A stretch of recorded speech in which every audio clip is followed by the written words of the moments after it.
L'Afrique doit cesser d'être la poubelle mondiale de la contrefaçon.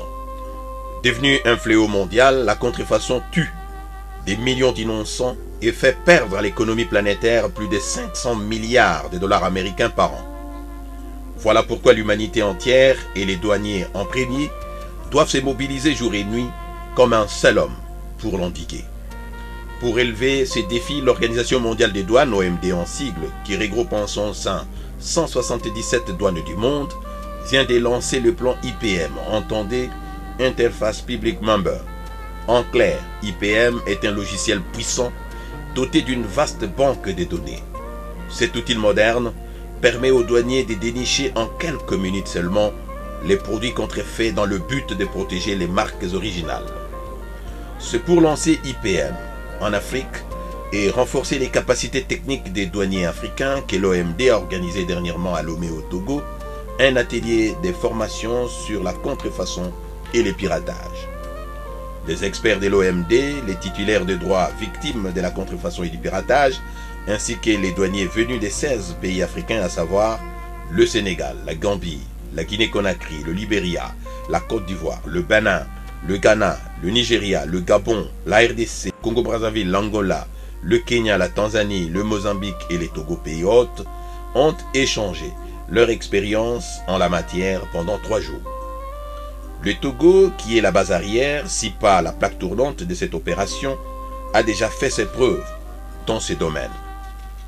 L'administration des douanes togolaises a fait depuis quelques années de la lutte contre la contrefaçon une de ses priorités.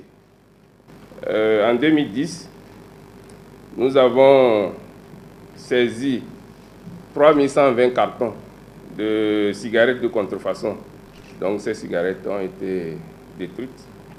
Nous avons aussi saisi 1380 cartons de produits alimentaires. C'est des bouillons de cuisine de marque Nestlé qui venaient de Chine.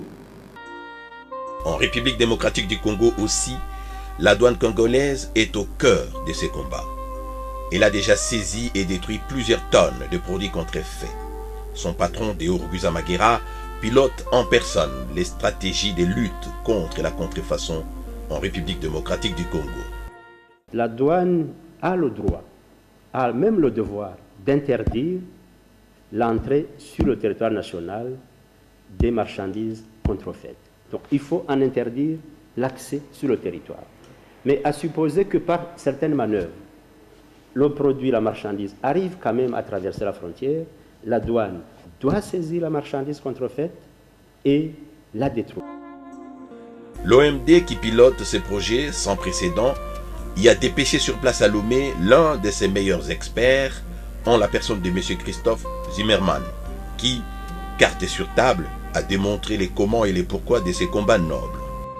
Tout ce que vous mangez, tout ce que vous buvez, une bonne partie des médicaments que nous consommons, et notamment sur le continent africain, sont faux, falsifiés ou contrefaisants.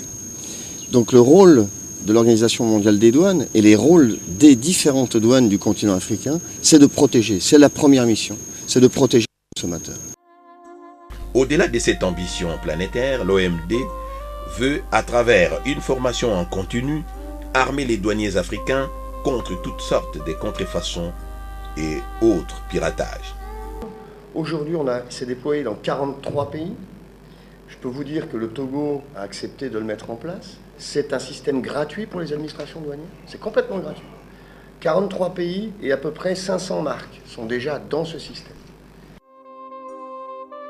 Il va sans dire que la contrefaçon saigne à blanc les économies africaines. Elle fait une concurrence déloyale, de mauvais goût aux marques originales. Elle piège et appauvrit les consommateurs qui sont roulés dans la farine.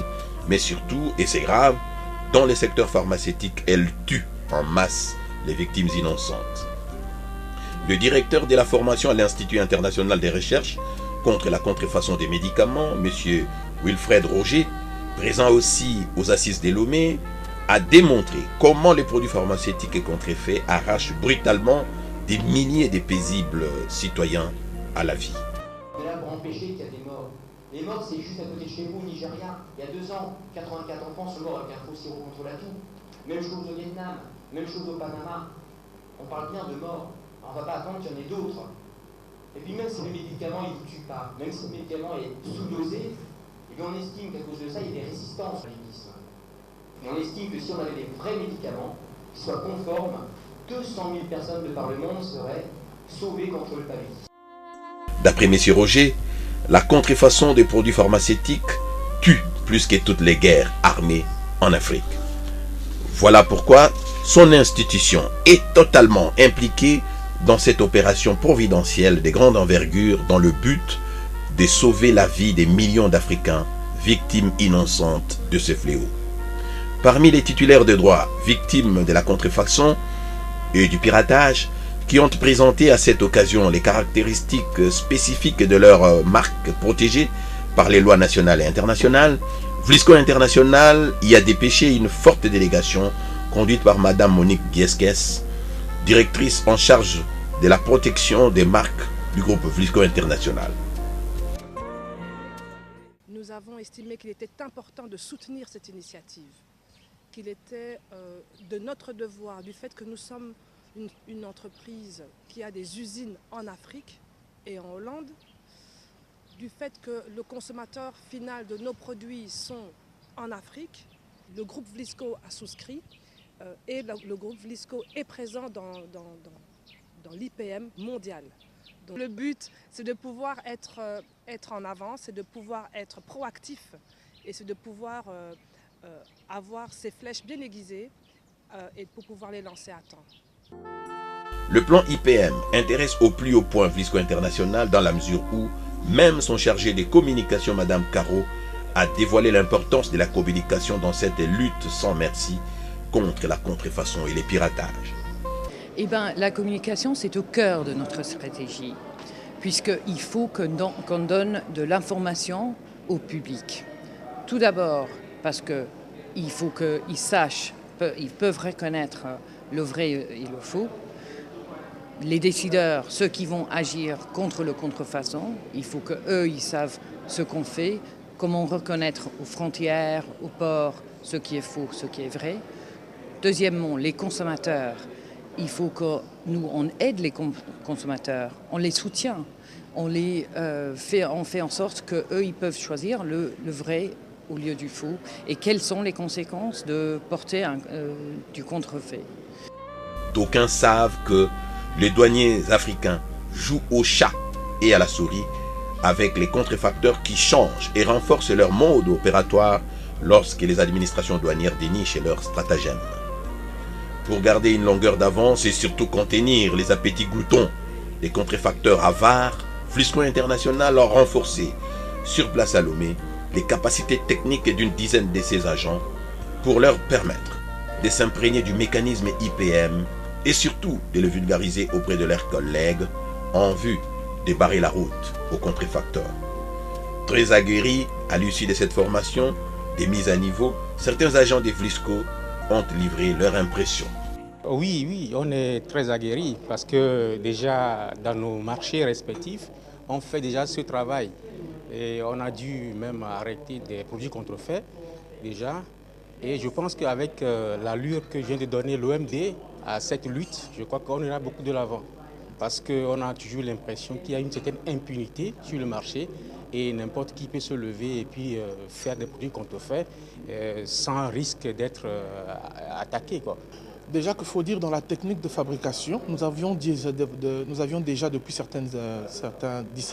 depuis 2 ans à peu près, pris quand même une certaine avance par rapport à certaines techniques que nous gardons encore secrets. Et par rapport à cette volonté aujourd'hui qui s'affiche, non seulement au niveau de l'OMD, mais au niveau de certaines entreprises responsables, nous sommes certains d'y arriver. C'est vrai que c'est un long combat, de longue haleine, mais nous sommes sûrs d'y arriver sur le long terme. La guerre contre les contrefacteurs n'est pas facile à gagner dans la mesure où les complicités à la fraude et à la contrefaçon sont observées à tous les niveaux. Même certaines vendeuses des tissus imprimés à Lomé ne cessent de déplorer cet état de choses. Ils reproduisent exactement nos pagnes, nos commandes, les collections au fur et à mesure. Ce qui fait que ça gêne énormément le marché. La concurrence, elle est rude, quoi, voilà. C'est un problème qui nous pose, qui nous donne beaucoup d'ennuis parce que les copies se font presque à moins de 2 mois, à moins de 3 mois après le lancement de la nouvelle collection.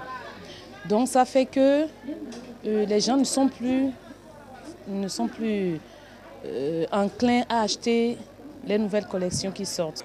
Hollandais va faire effort, va gâter petit là, elle va faire enquête.